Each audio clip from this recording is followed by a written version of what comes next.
Student of 10th class, see the question. Two resistances R1 and R2 are connected in parallel with a battery of 30 volts.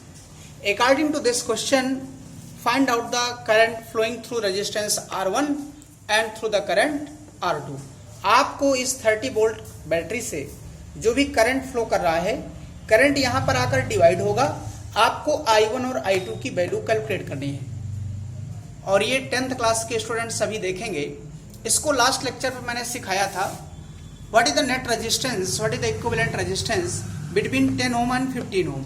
अगर आप इस तरह से diagram देखें तो इस 10 ओम और 15 ओम जो नेट रेजिस्टेंस आएगा उसकी वैल्यू कितनी होगी, तो उसके लिए फार्मूला है 1/R equivalent equal to 1/R1 plus 1/R2। तो R1 की जगह 10 हो जाएगा यहाँ पर और R2 की जगह 15 है। इसका एलसीएम ले लेंगे तो 30 आ जाएगा और फिर इस तरह से देखेंगे 3 + 2 = 5/30, यानी नेट मिलाकर के 1/R इक्विवेलेंट की वैल्यू आ जाएगी 1/6। तो R इक्विवेलेंट की वैल्यू आ जाएगी 6 ओम। ओके, जैसे ही नेट रेजिस्टेंस 6 ओम आ जाएगा तो यहां से आप देखेंगे कि जो करंट की वैल्यू आएगी I = V/R इक्विवेलेंट, यानी ये वैल्यू आ जाएगी 30/6। तो ये वैल्यू आ जाएगी 5 एम्पियर। यानी उसमें नेट करंट कितनी फ्लो होगी, तो बैटरी से जो नेट करंट आएगी उसको I = आप 5 एम्पियर लिख सकते हैं। एक बात और समझिए, अब आपको I1 और I2 की वैल्यू कैलकुलेट करनी है। तो ये सभी लोग सीखेंगे कि पैरेलल में दोनों के अक्रॉस पोटेंशियल डिफरेंस इक्वल होगा और जब तक इस ब्रांच में अलग से कोई रेजिस्टेंस नहीं होगा तो इनके अक्रॉस पोटेंशियल ड्रॉप, इन दोनों के अक्रॉस पोटेंशियल ड्रॉप इस बैटरी के पोटेंशियल के इक्वल होगा। यानी आप लिख सकते हैं कि 10I1 की वैल्यू आ जाएगी 30। तो सीधे सीधे I1 कितना आ जाएगा, 3 एम्पियर।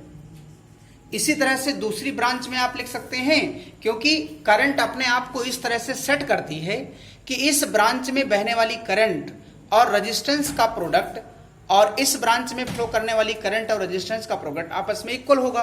तो इसी तरह से अब आप ये भी देख सकते हैं, कहीं जरूरत पड़ेगी, कि 10I1 = 15I2 और ये दोनों V के इक्वल आएंगे।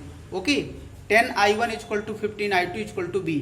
तो यहां से अगर हम I1 और V की वैल्यू कितनी है, क्वेश्चन में 30 दी है। तो आप देख सकते हैं कि अगर I1 कैलकुलेट करेंगे तो 30/10 हो जाएगा और यहां से अगर हम I2 कैलकुलेट करेंगे तो I2 की वैल्यू आ जाएगी 30/15। तो इसी तरह से यहां पर I2 को कैलकुलेट करेंगे तो 30/15 जो कि आ जाएगा 2 एम्पियर।